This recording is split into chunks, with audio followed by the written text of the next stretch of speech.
한번 따라서 하겠습니다. 기도는 이럴 때, 기도는 이렇게, 이럴 때 기도, 이렇게 기도. 오늘 말씀을 잘 깨달으시고 우리는 날마다 기도하며 사는 하나님의 사람이 되셔야 됩니다. 맹고하니 내일 일을 잘 알기 때문이에요. 대답을 안 하시네요. 틀린 줄 알고 대답 안 하시는 거죠? 내일 일을 잘 알지, 아니 전혀 알 수도 없기 때문에 우리가 기도해야 돼요. 그래서 오늘 우리의 삶이 날마다 평안하고 기쁘고 즐거움이 가득 차 있느냐? 사실은 그렇지 않아요. 여기에서 가만히 쳐다보게 되면요, 저 권사님 뭘 생각을 하고 있을까 하고 머릿속을 헤집고 싶어 막. 근데 집중하게 되면요, 대충은 헤집을 수 있어. 속으로 그런다. 거짓말 하지 마세요. 자, 우리의 삶이 날마다 그렇게 만만한 것이 아닙니다. 살아가는 것이, 그죠? 만만한 삶이 없습니다. 누가 세상을 만만하다 그럽니까? 왜 만만하지 않을까요? 세상은 하나님께서 이 땅에 내쫓아 버리신 사탄 마귀가 이 세상을 이 손에 쥐락펴락하고 있기 때문에 만만하지 않은 거예요. 아담과 하와도 에덴 동산 살아가게 될 때에 에덴 동산에서 사는 것이 만만한 줄 알았어. 왜? 자기가 마음대로 이름을 줬잖아요. 그래서 이것도 이름이 뭐다. 하나님께서 야, 너 참 잘한다. 박수도 막 쳐주게 되니까 야, 세상이 참 만만하다. 이렇게 살았어요. 그런데 그 만만한 그 세상 속에서 이 사단이 뱀의 모양을 하고 쫙 나타나가지고 이제 하와를 유혹을 하게 됩니다. 야, 하와야,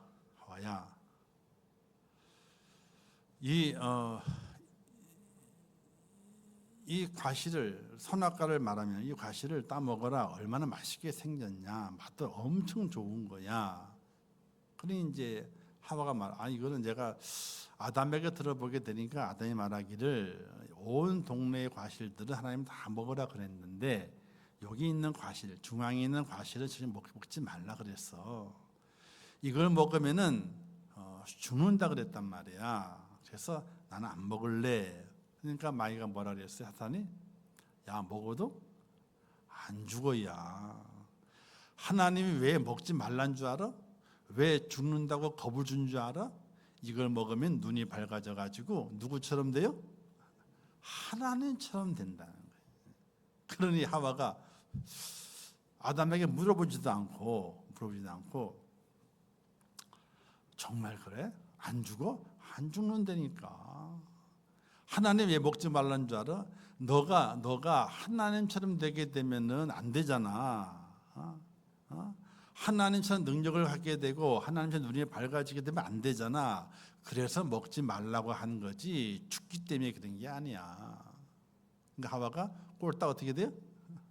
넘어가 버렸어. 그래서 선악과를 따먹었어요.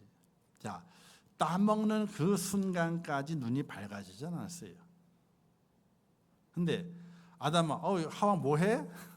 하와 뭐해? 하고 짝꿍을 찾는데 이 선악과 밑에서 따먹고 있는 거예요. 맛있게 한 입 깨물고 어저 씹어 먹고 있는 중이야. 그러니까 성경에는 없지만 야, 아담 이거 되게 맛있다. 야, 나는 이게 독이 든 건 줄 알아가지고 먹으면 깨끗하게 그냥 하고 죽을 줄 알았더니 안 죽잖아. 야, 너 엄청 맛있어 하고 아담에게도 너도 한번 먹어봐. 맛있다니까. 그러니까 실제로 하와가 안 죽었거든요. 그리고 맛있다 그러게 되니까 어떻게 아담도 그래 안 죽는구나. 하나님의 생각을 금방 잊어버리고 그냥 하와의 말에 홀딱 넘어가가지고 사실을 확 깨물었어요. 깨무는 그 순간에 하나님께서 눈이 밝도록 만드시게 되는 거예요. 눈이 밝아진 것은 밝아진 뭘 말하게 된다면은 우리의 인간 사람의 부끄러움이 발견되게 만드는 거예요. 죄가 발견되게 만드는 거예요. 먹는 순간에 자기의 부분이 발견이 되고, 야, 하나님이 먹지 말라 그랬는데 하시는 그 말씀이 딱 생각이 나게 되는 거예요. 그 후에 아담과 하와의 삶은 어떻게 됩니까? 하나님께서 그들을 심판하시게 됐죠. 뱀은요, 큰 심판을 받지 않아요. 그냥 너는 땅에 기어 다녀라, 그냥 흙이나 핥아 먹고 살아라. 근데 뱀은 흙만 먹고 살지는 않습니다. 이슬도 먹어요, 뱀이. 그리고 육식도 먹어요. 그러니까 뱀은 흙만 먹고 살지는 않아요. 근데 사람에게는 하나님께서 그에게 삶의 고난을 주시게 됩니다. 하와에게는 너가 가장 처음에 벌하시게 되죠. 너가 아기를 낳을 때는 죽을 만큼 아픈 고통을 겪어야 된다. 이렇게 말씀하시고, 아담에게는 이렇게 말씀하시게 돼요. 너도 내가 벌을 내리게 되는데 너는 이 땅에서 수고해야만이 너가 먹을 것을 얻을 수 있다. 양식을 얻을 수 있다. 그 전까지는 하나님이 다 나게 하셔가지고 이건 뭐다 저건 뭐다 하서는 그런 먹고 살았어요. 에덴 동산에 살 때는요, 육식을 하나님이 허용하지 않았습니다. 채식만 먹고 살았어요. 채식을 통해 다 공급되도 만드셨습니다. 노아 시대 이후에 이제 육식을 허용하시게 돼요. 그런 내용이 있습니다.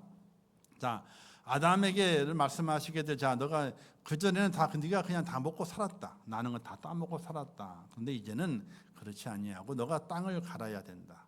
땅을 갈아야만이 너가 먹을 것을 구할 수 있게 되는데, 보세요. 땅을 가는 대로 다 수확이 돼. 그러면 얼마나 좋아요, 그죠? 근데 뭐라고 말씀하시게 되면 이 땅이 엉겅퀴를 낼 거. 엉겅퀴는 뭐냐면요, 이 가시풀이에요, 가시풀. 그래서 곡식을 못 자라게 만드는 풀입니다. 근데 이게 번식력이 엄청나게 좋아요. 곡식은요, 먹는 곡식은 뽑았다가 심으려고 하면 금방 다 죽어, 그죠? 뽑으면 안 돼. 근데 자풀은 어때요? 뽑아서 버렸는데도 살아나. 버린 자리 살아난다니까요. 혹시 여러분들 그 쇠비름이라고 아세요? 빨간 줄기에 동글동글하게 잎에 달려있는 쇠비름. 참비름은 우리가 나무를 잡아 먹죠, 그죠? 쇠비름도 옛날에 먹었어요. 지금은 그게 당뇨에 좋다 그래가지고 먹는, 그 폐구나 먹는 분이 계시게 되는데, 그 쇠비름은요 얼마나 번식력이 좋은지 뽑아서 밭에서 뽑은 다음에 옆에 던져놔서 이렇게, 그러면 혼나 할머니한테. 왜? 또 일시킨다고. 왜? 그러면 쇠비름은요 이파리 하나가 딱 떨어지잖아요. 떨어진 그 이파리 하나가 딱 뿌리를 내다가 또 나. 그는 한 군데 딱 모아가지고 어떻게 돼요? 햇빛을 쫙 쬐게 만들게 되면 녹아버려요. 습기가 많으면 녹아버려요. 그리고 완전히 물이 돼버리고 말아요. 그렇게 해야지 없어지는 거예요. 자, 엉겅퀴가 나가지고 너희의 수고한 곳에 엉겅퀴가 나서 곡식 열매를 맺는 것을 방해한다는 거예요. 자, 이 땅 인생의 삶이 그렇게 만만한 것이 아닌 이유는 바로 아담과 하와에게 심판했던 하나님의 심판 때문에 그렇습니다. 사는 것이 얼마나 힘든지 몰라요. 자, 아이가 태어나서 100일이 지났습니다. 그리고 돌이 지났습니다. 돌 지나면서 이제 숟가락을 집으려고 애를 쓰게 됐죠. 그죠? 한 1년 6개월 정도, 18개월이죠. 18개월 지나게 되면 이제 숟가락질 어렴풋합니다. 근데 밥 한 숟가락 입에 넣기가 쉬워요, 어려워요? 그 아이들이 어려워요. 이게 뜨긴 어떻게 떠요? 앞으로 뜨든지 간에 뒤로 뜨든지 뜨는데 이게 입으로 곧장 들어가느냐? 아니에요. 이게 입을 잘 못 맞춰. 이게 들어가는 게. 그렇게 어릴 때부터 내 입에 양식을 넣는 것이 쉬운 것이 아니에요. 처음에는 엄마가 다 넣어줘야 돼. 부모님이 다 넣어줘야 돼. 그렇죠? 그리고 자기가 넣으려고 넣을 수 있는 나이가 되었을 때에도 그게 숟가락이 그 입으로 착착 들어가기가 얼마나 어려운지 몰라요. 그리고 장성해서 이제 독립해야 될 나이가 되었을 때에 자기 입에 양식이 들어가는 것을 자기가 거두어 드리는 그때가 되었을 때에 거두는 일이 만만치가 않아요. 이 땅에 사는 삶의 모습이 정말로 살기 어렵고 힘든 거예요. 자, 그래서 하나님 허락하신 인생의 시간을 살다 보게 되면요, 날마다 형통하고 날마다 평안한 것이 절대로 아니에요. 오늘 말씀 이렇게 말씀하게 되죠. 하나님이 행하시는 일을 보라. 형통한 날에는 기뻐하고 곤고한 날에는 되돌아보아. 자, 형통한 날이 있으면 기쁜 날이 있는 겁니다. 인생의 날에 기쁜 날이 없다면요, 살 용기가 없어지게 되죠. 그래도 기쁜 구석이 있으니까 살 힘이 납니다. 그러나 그날만 있는 것이 아니라 곤고한 날도 우리에게 다가온다는 거예요. 그래서 형통할 때는 기뻐해라, 즐거워해라. 그러나 곤고한 날이 되게 됐을 때는 되돌아보아라. 되돌아보라는 얘기는 뭐냐면요, 반성해 보라는 겁니다. 내 인생의 삶을 내가 어떻게 걸어왔는지 반성해 보라는 겁니다. 그리고 하나님께서 그 두 가지 형통한 날과 곤고한 날을 병행하시게 되는데 그렇게 병행하시는 이유가 어디에 있느냐 말씀해 보게 되니까 사람으로 하여금 장래의 일을 헤아려서 알지 못하게 하려고 그러신다. 어떤 분 그러잖아요. 아이고, 오늘은 굳은 날이 됐으니까 다음엔 좋은 날이 생길 거야. 좋은 날이 있을 거야. 그러잖아요. 그런데 어디 그럽니까? 오늘 굳은 날이 있는데 내일 날이 맑아. 그렇지 않을 수도 있어요. 그죠? 더 굳은 날이, 더 캄캄한 날이 내 인생에 펼쳐질 때도 있어요. 그리고 오늘 굳은 날이 있는 겁니다. 힘든 날이 있는, 밝은 날이 있는 겁니다. 기쁜 날이 있으니까 내일도 기쁘겠지. 또 그렇지 않아요. 또 우리 인생의 날들을 오늘은 즐거웠으니까 내일은 어렵겠구나. 또 오늘은 괴로웠으니까 내일은 즐겁겠구나. 우리가 측량할 수 없을 만한 것이 인생의 삶의 시간들이라고 하는 것이. 그럴 때에 우리 하나님을 믿는 믿음의 사람은 어떤 마음의 자세를 가지고 내게 주어진 인생의 삶을 지혜롭게 살아갈 수 있어야 되느냐. 지혜라고 하는 것은요, 많이 배웠기 때문에 지혜가 있는 것은 아니에요. 세상에 지혜는 있을 수 있습니다. 그러나 인생을 살아가는 데 있어서 내가 많이 배웠다고 해서 지혜가 많은 것은 아닙니다. 이 지혜는 하나님께로부터 오는 지혜예요. 그래서 성경을 날마다 읽어라. 소리내서 읽어라. 그리고 성경을 날마다 암송도 할 수 있으면 암송도 하라. 이렇게 하는 이유가 이 성경을 통해서 내게 주시는 하나님의 지혜, 하늘의 지혜를 가지고 살아가는 이 땅의 사람이, 하나님의 사람이 되기를 원하시기 때문에 그래요. 너는 날마다 내 말씀을 보고 듣고 배우라. 그리고 그 말씀대로 순종행하라. 왜 그렇게 해야 되느냐? 하늘의 지혜, 하나님이 말씀하시는 그 지혜를 얻기 위함이에요. 사랑하는 성도 여러분, 지금부터 작정할 필요도 있어요. 하나님, 제가 성경을 1년에 올 남은 얼마 이제 8, 9, 10, 11, 12 5개월 남았잖아요. 하나님, 제가 5개월 동안에 성경 일독하겠습니다. 아니 작정을 해요. 그리고 이 엉덩이에 땀띠가 나도록 앉아 있고 성경 읽는 거예요. 요즘은 그 방석이 시원한 방석도 있다며요. 젤이 들어가가지고 젤로 된 방석이 있대요. 땀띠 안 나는데 그거 닦고 앉아 있으면 그렇게 해요. 하나님의 말씀을 읽고 그 말씀을 통해서 내 하늘의 지혜를 알고 인생의 고단한 때에 앞일을 내다볼 수는 없지만은 앞일을 걱정하지 아니하고 살아갈 수 있는 그런 하나님의 사람이 되기 위해서는 하나님의 말씀을 봐야 되는 거예요. 학생이 책을 안 보고 시험을 잘 치러낼 수가 없어요. 책을 봐야 돼. 하나님의 사람이 하나님의 말씀의 성경을 통해서, 이 성경은 특별 계시거든요. 자연의 바람, 낙엽, 온 산천을 통해 주시는 말씀도 있지만은 그는 간접적인 말씀이고 직접적인 계시는 바로 성경이에요. 이 성경을 읽으면서 내 인생의 삶의 형통한 날을 어떻게 보내고 내 인생의 곤고한 날을 내가 어떻게 보내는 것이 하나님 앞에 기쁨을 돌려드리는 일인가, 내 인생을 성공으로 마치는 일인가를 우리는 깊이 있게 알기 위해서 성경을 보라 이거예요. 근데 사람은 그것을 하찮게 여겨요. 하나님이 딱 나타나셔가지고 야 이걸 원하시. 이걸 원하시. 근데 그게 아니에요. 하나님은 그렇게 하시는 분이 절대로 아니에요. 하나님의 그 말씀이 하나님의 말씀인 줄 알고 그 말씀을 꽉 붙잡고 그 말씀을 살려고 애를 쓰고 그 말씀을 통해서 하나님의 임재를 느끼기를 원합니다. 이런 간절함을 가지고 그 말씀에 빠져 있는 자의 하나님께서 강한 능력으로 역사하시는 것이지, 거기에는 뭘 말씀을 이거 힘들어 죽겠는데 뭘 이거를 하나님의 말씀을 하찮게 여기는 그 순간에 하나님도 여러분을 하찮게 여기신다는 것을 우리가 그걸 잘 기억하셔야 돼요. 할렐루야. 자, 그래서 형통한 날은 원하지만 공고한 날이 이르고 공고한 날이 있지만 웃을 날도 하나 주시게 됩니다. 그리고 이렇게 말씀하시게 되지, 읽지 않았지만 16절 17절 말씀 함께 읽을까요? 16절 17절 시작.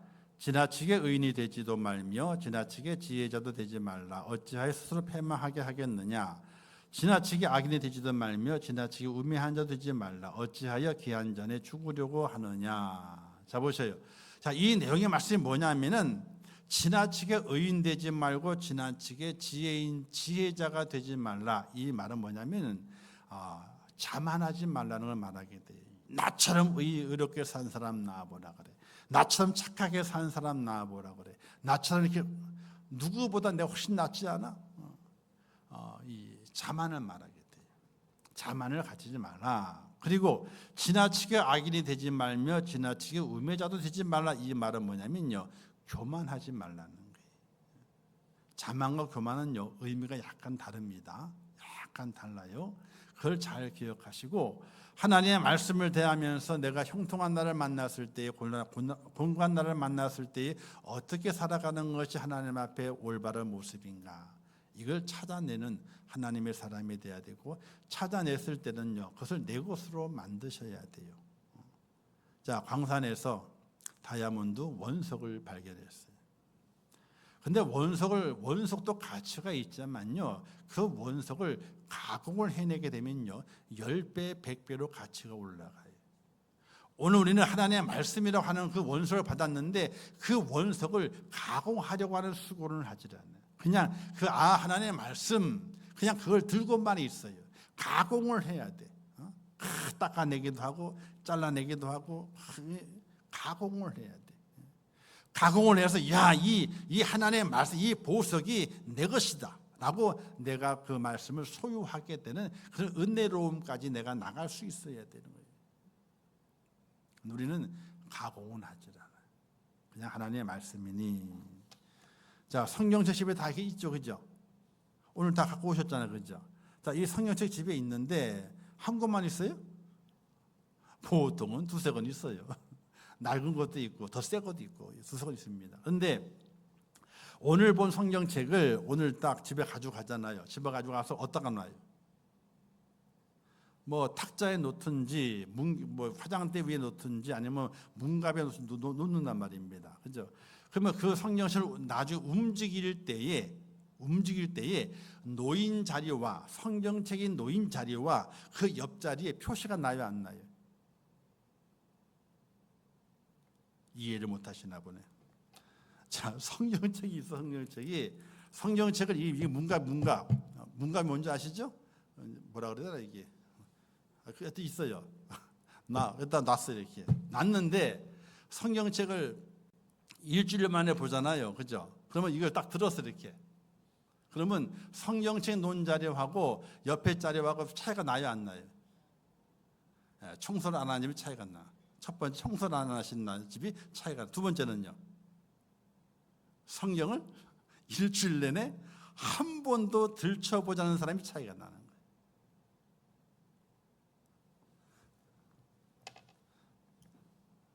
자, 손을 들어요. 손을 들어.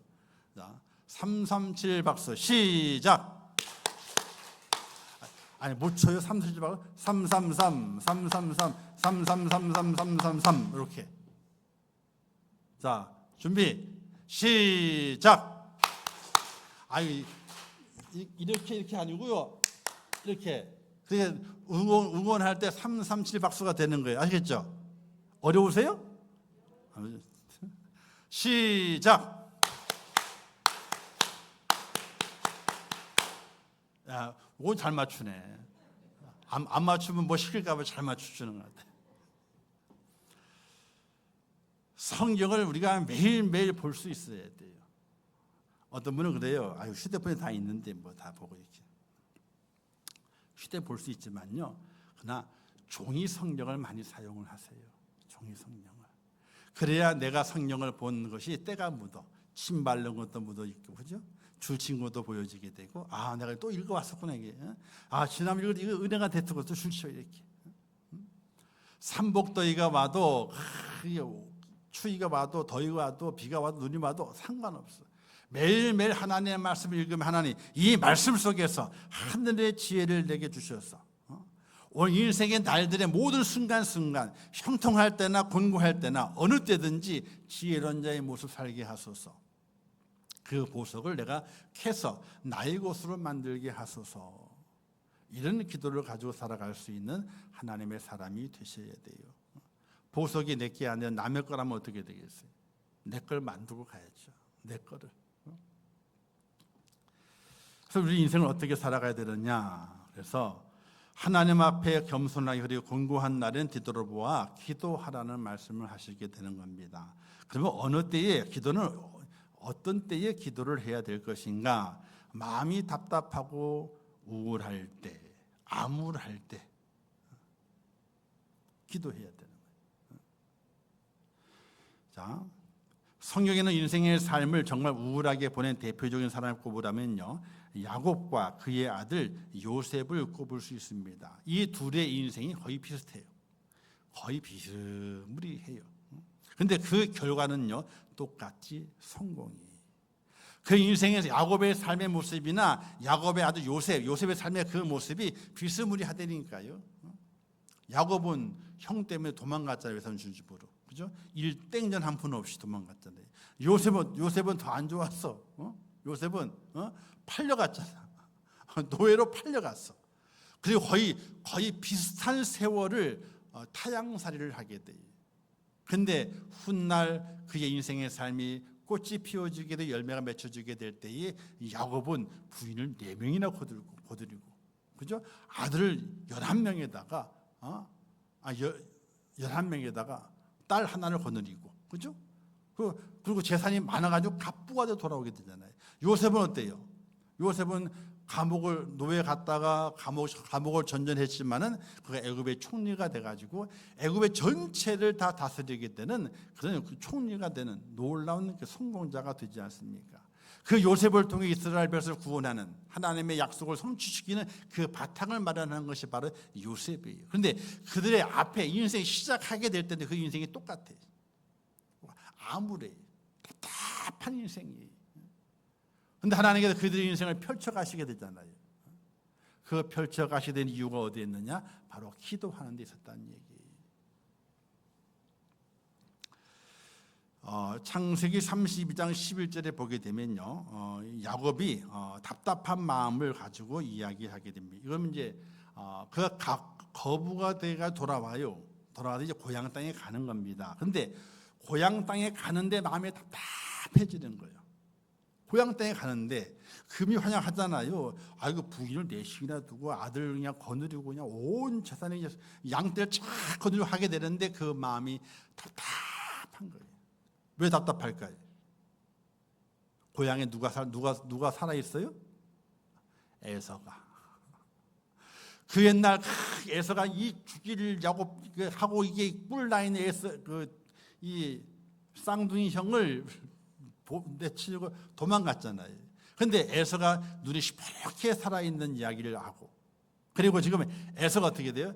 군사를 움직인다는 얘기를 듣는 거예요. 그러니까 야곱이 답답한 거예요.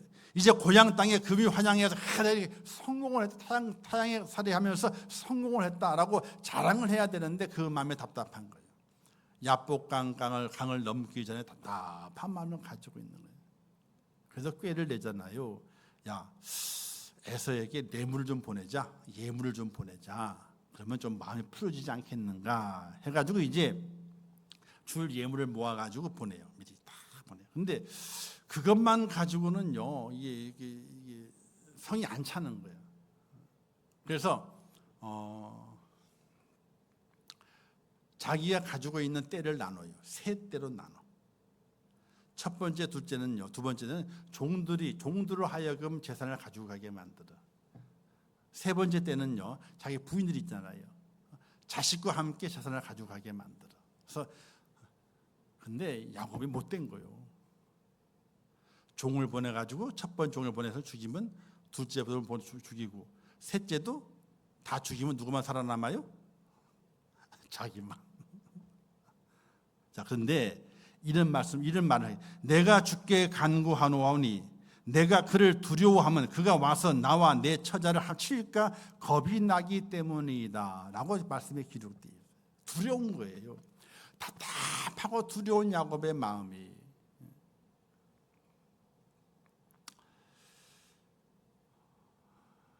자기 소유를 다 보내고 처자식을 보내고 예물도 보냈는데 그 마음이 답답하게 된 거예요. 답답하게. 그때 하나님께서 그에게 천사를 보내시게 됐죠. 천사를 보내시게 되는데 그 천사가 처음엔 천사가 아니었습니다. 그냥 사람이었는데 그와 어떻게 엮이다가 씨름을 하게 됐어요. 그리고 그가 천사인 줄을 알고 자기를 축복해 달라. 근데 축복을 안 하는 거예요. 날이 셀 때까지 꽉 붙잡아 두게 되니까 천사가 나 빨리 가야 되는데 붙잡아 두게 되니까 야곱에게 나를 놓아달라, 나를 축복해달라, 놓아주겠다. 환도표를 치지만은 절대로 굴하지 않는 겁니다. 그까지 붙잡게 되죠. 그리고 야곱이 이제 천사에게 축복을 받습니다. 지금 너 이름을 야곱이라 하지 말고 이제부터 이스라엘이라 하라. 하나님이 나와 함께 하신다. 함께 하셨다. 그런 응답을 받고 이 천사를 보내게 돼요. 마음이 답답하고 우울할 때, 앞이 꽉 막혀 있을 때 우리에게 필요한 것은 성경이 말씀하고 있는 우리의 길은요, 지혜로운 말씀은요, 기도하라는 거예요. 기도해라. 기도해라.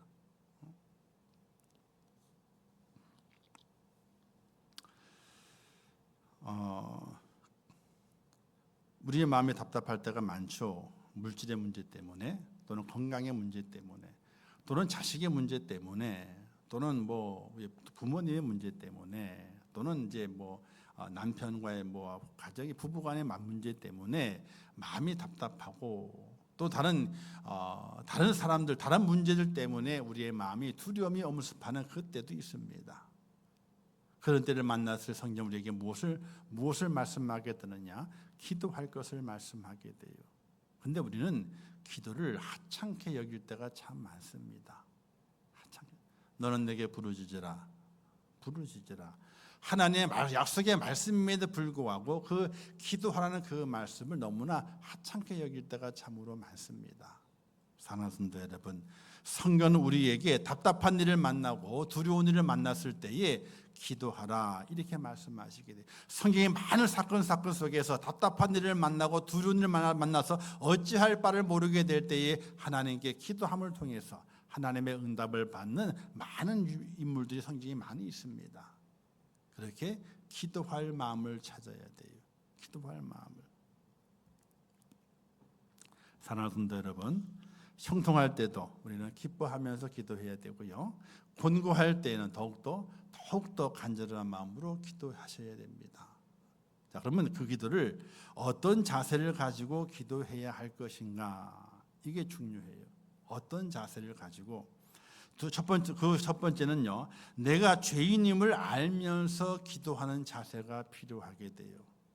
자, 이사야는요, 이런 말씀을 하게 되죠. 이사야가 이제 자신에 대한 얘기를 하게 되면서 자기는 입술이 부정한 자다. 자기는 입술이 부정한 자라. 이런 말을 하게 돼요.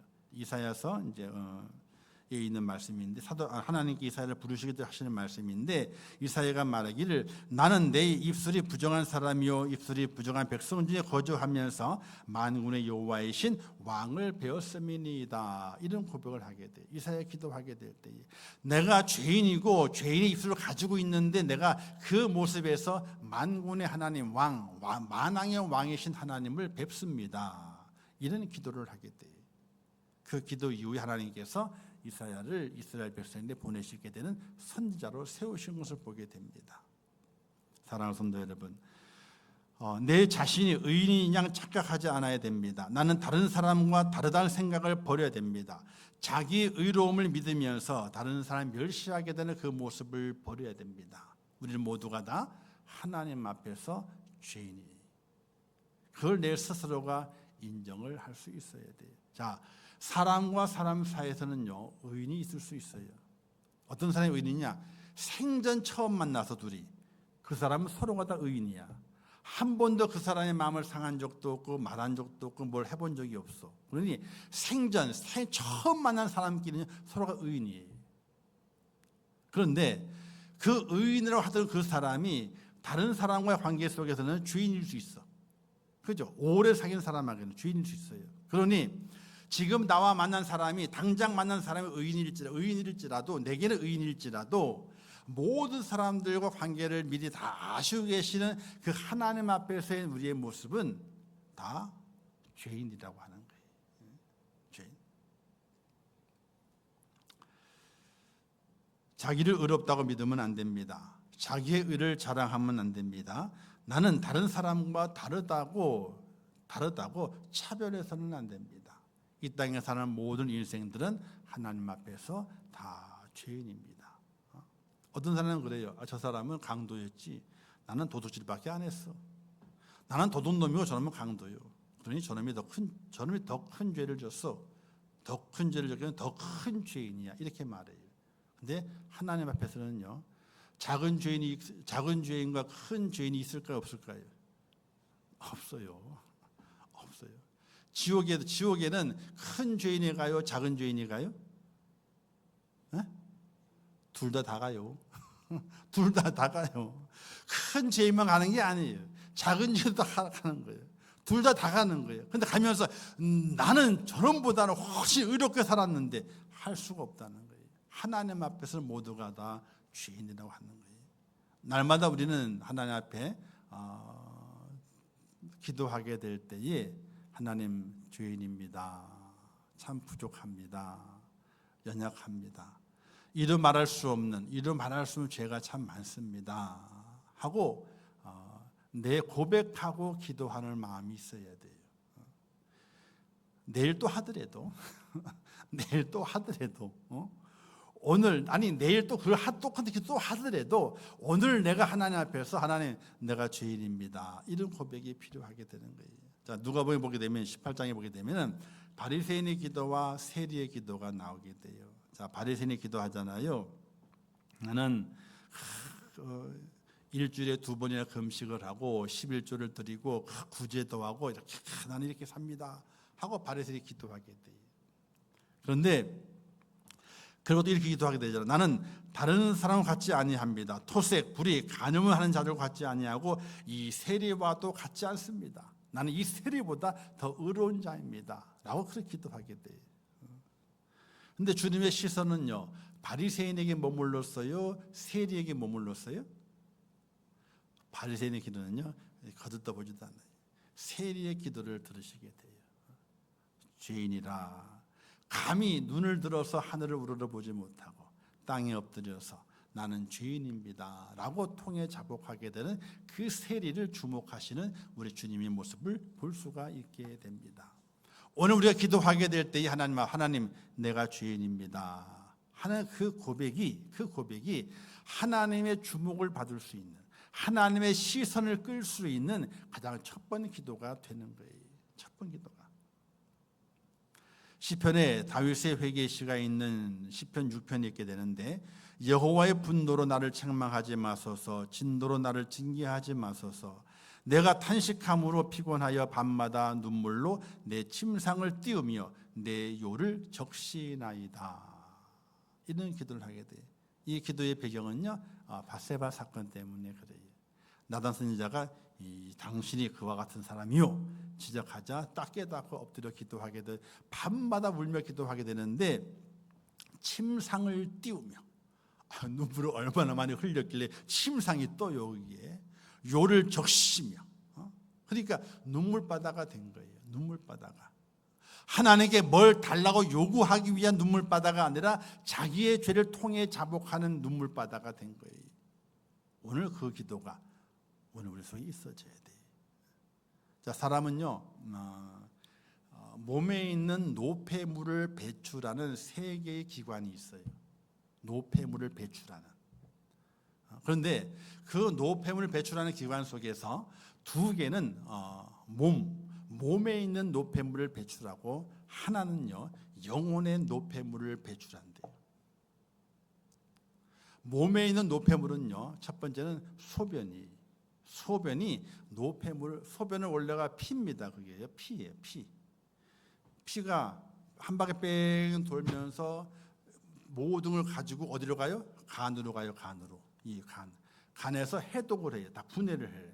분해를 한 다음에 그걸 어디 신장으로 보내. 밑으로. 신장이 어떻게 돼요? 신장에 거름망이 있어가지고 걸러 이렇게 빨간색도 걸러내고 좋은 거 다 걸러내요. 나쁜 거는 밑으로 보내고 좋은 거는 다시 펌프질로 딱 올려가지고 심장으로 보내. 이게 그 기본 기능이에요. 이게. 그러니까 땀의 기능도 몸에 있는 노폐물을 보내게 되는데 그 피에 있는 노폐물도 땀을 통해 배출되고요. 그다음에 살에 있는 노폐물도 배출되고 또 소변을 통해서도 피에 있는 노폐물들이 배출이 되는 거예요. 그래서 땀을 흘려야 되고요. 식은 땀은 아니고요. 식은 땀은 절대 흘리면 안 돼요. 운동을 해서 땀을 흘려야 되고 그리고 물을 많이 먹어서 이 소변을 자꾸 내보내야 돼요. 너무 신장이 안 좋으시면 너무 많이 드시면 안 돼요. 그건 의사에 따라 하는 거지만 어쨌든 하루에 2리터를 먹으라 그래. 의사 기본적으로 건강한 사람이 어떻게 2리터를 먹어요? 1리터도 못 먹는데 근데 먹으래. 그래야지 노폐물이 빠져나간다는 거예요. 그러니까 몸의 노폐물은요 땀과 소변을 통해 빠져나가요. 이게 잘 되면요 그래도 면역력이 유지하고 건강해지게 돼요. 근데 또 하나 영혼의 노폐물을 뽑아내기 위해서는 어디로 뽑아내게 되느냐? 그만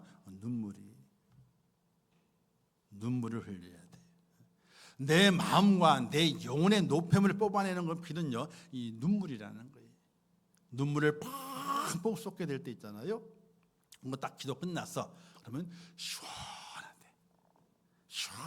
어디가 시원한 거예요? 자기의 마음과 자기 영혼이 시원해지게 되는 거예요. 그래서 땀을 흘리고 소변을 잘 보고 그리고 그러니까 눈물의 기도는 물 달랄 때 잘 안 나와요. 통에 자복하게 될 때 그 눈물이 나오게 되는 거예요. 그래서 죄인임을 고백하면서 눈물로 내 영혼에 내 마음에 더러워진 노폐물들을 다 성령을 모아가지고 다 뽑아내 버리게 되는 그런 기도. 하나님 죄인입니다 하는 기도. 그 기도가 오늘 우리에게 있어야 된다는 사실이에요. 자, 세 번째는 그다음에 두 번째는요. 하나님의 음성을 들으면서 기도를 해야 됩니다. 이사야 6장 8절 이런 말씀이 기록되어 있는데 내가 또 주의 목소리를 들으니 주께서 이르시되 내가 누구를 보내며 누가 우리를 위하여 갈고 하시니 그때에 내가 이르되 내가 여기 있나이다 나를 보내소서 하였더니 저는 이런 말씀이 있습니다. 이사야는요 기도하되 어떻게 기도했느냐 자기 말만 하고 끝나는 것이 아니라 하나님께서 어떤 말씀을 하시는지 그 말씀을 들으려고 애를 썼어요. 하나님께 제 입술에 죄가 많습니다. 죄가 많은 죄인입니다라고 고백하면서 하나님 기도했는데 그 기도 끝난 것이 아니라 그 다음에 그런 나를 향해서 하나님 무엇을 말씀하시는가 하나님의 음성을 듣기를 원했던 거예요. 그런데 그 음성이 너가 참 죄가 많다 이렇게 말씀하시지 않더래요. 내가 이스라엘 백성들에게 사람을 보내야 되는데 누굴 보내면 좋을까? 하나님이 이사야의 그 죄인됨을 고백하는 그 기도에 하나님의 고민이 들리는 거예요. 하나님이 고민이 없을까 있을까요? 하나님도 고민이 많아요. 저놈을 데려가야 될까? 놔둬야 될까? 저놈에게 복을 줘야 되나 말아야 되나? 어떻게 해야 되지? 하나님도 고민이 많으신 거예요. 이사야가 이스라엘 백성들의 그 죄를 보고 하나님은 다 죄인인데 저도 죄인입니다 라고 기도하게 되니 하나님께서 이스라엘 백성을 향하는 그 고민을 이사야에게 말씀하는 거예요. 내가 누구를 보내며 누가 우리를 위하여 갈고. 하나님의 고민. 우리가 기도하게 될 때 하나님께 너 뭘 해줄게 이런 응답이 아니라 하나님의 고민이 들릴 때가 있어요. 하나님이 뭘 고민하실까? 하나님의 고민이 들려. 우리의 경우는요, 기도할 때에 내 말만 많이 하려고 하죠. 내 사정만 다 아래놓고 그 다음에 하나님의 목소리는요, 귀를 기울이지 않아요. 그래서 끝나버리고 말아요. 그냥 그게 아닙니다. 내가 하나님 앞에 기도하고 하나님 죄인입니다. 죄인입니다. 그리고 기도하게 될 때 하나님께서 하나님의 고민을 내게 말씀하시는 경우가 있어요. 너가 죄인임이 고민이구나. 나도 고민이 있다. 고민을 말씀하세요. 열왕기상 19장에 이런 말씀이 있습니다. 불 후에 세미한 소리가 있는지라 엘리야가 듣고 겉옷으로 얼굴을 가리고 나가 굴오기의 섬에 소리가 그에게 임하여 이르시되 엘리야야 내가 어찌하여 여기 있느냐. 세미한 음성으로 불 가운데 말씀하시는 하나님의 음성이 있어요. 기도할 때 하나님의 음성을 들어야 돼요. 그런데 그 하나님의 그 음성이 하나님의 고민일 수 있습니다. 어떻게 하면 좋겠느냐. 어떻게 하면 좋겠느냐. 이사야는 그 내용을 듣죠. 내용을 들을 때 이렇게 말씀하게 됩니다. 나를 보내소서. 나를 보내소서. 자신의 죄를 용서해 달라는 것이 아니에요. 자신의 죄를 고백하고 나는 죄인이라고 고백했을 하나님께서 하나님의 고민을 말씀하시게 될 때에 자기의 죄됨을 상관하지 아니하고 하나님의 고민을 제가 들어드리겠습니다. 하나님의 고민을 나를 보냈어요. 이사야 6장을 읽어보게 되면 이런 여러 말씀이 있는데 패역한 유다 족속에게 누구를 보내야 할 것인가? 누구를 보내며 누구를 우리로 갈고 이 백성은 듣기는 들어도 깨닫지 못할 것이요 보기는 보아도 알지 못하리라. 하나님의 말씀을 전혀 안 듣는 이스라엘 백성들에게 누구를 보내면 좋겠느냐? 그 하나님의 고민을 이사야에게 말씀하시는 거예요. 그런데 이사야가 아이고 나를 보내세요. 나를 보내세요. 이거는 새로운 사명을 발견하는 거예요. 새로운 사명. 하나님의 음성을 듣게 되는 것은 새로운 사명을 발견하게 되는 겁니다. 하나님께서 무엇을 원하시는가? 내게 무엇을 원하시는가를 발견해내는 그런 하나님의 음성을 듣는 하나님의 사람이 되셔야 돼요. 자, 그래서 기도는 이렇게 하는 겁니다. 나의 죄인됨을 고백하고 하나님께 내게 무엇을 말씀하시는가? 내게 어떤 사명을 말씀하시는, 어떤 고민을 내게 털어놓으시는가? 하나님도요 고민을 털어놓으실 때가 있거든요. 하나님도 고민스러워요. 이스라엘 백성을 바라보게 되네요. 저놈들을 다 쓸어서 죽이고 새 민족을 만들까? 그렇게 하셨던 분이기 때문에 하나님의 고민이 많은 거예요. 그 고민을 하나님께서 이사야에게 아이고 누구를 위해 보내면 좋겠느냐. 이사야의 죄에 대해서 한마디도 하시지 아니하시고 누구를 보내면 좋겠느냐. 이사야가 그 음성을 듣고 나를 보내소서. 죄인이지만은 나를 쓰시옵소서라고 고백하고 하나님께 자원하는 이사야를 보게 됩니다. 우리의 기도의 끝은 이래야 됩니다. 하나님 나를 용서하소서, 나를 낫게 하소서, 나를 평안케 하소서, 내게 형통함을 주소서. 이런 기도의 끝이 아니라 하나님의 고민을 들어드리기 위해서 제가 하나님의 고민을 들어드리는 그런 하나님의 사람으로 세워지겠습니다. 하나님께 더 가까이 제가 나가 보겠습니다.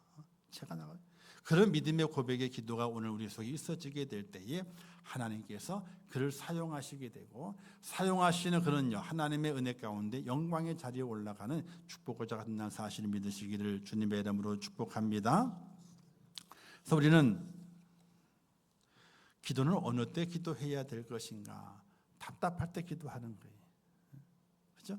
그래서 두려움이 임하게 될 때 기도하는 겁니다. 그럼 어떻게 기도하느냐? 뭘 달라고 하는 것이 아니에요.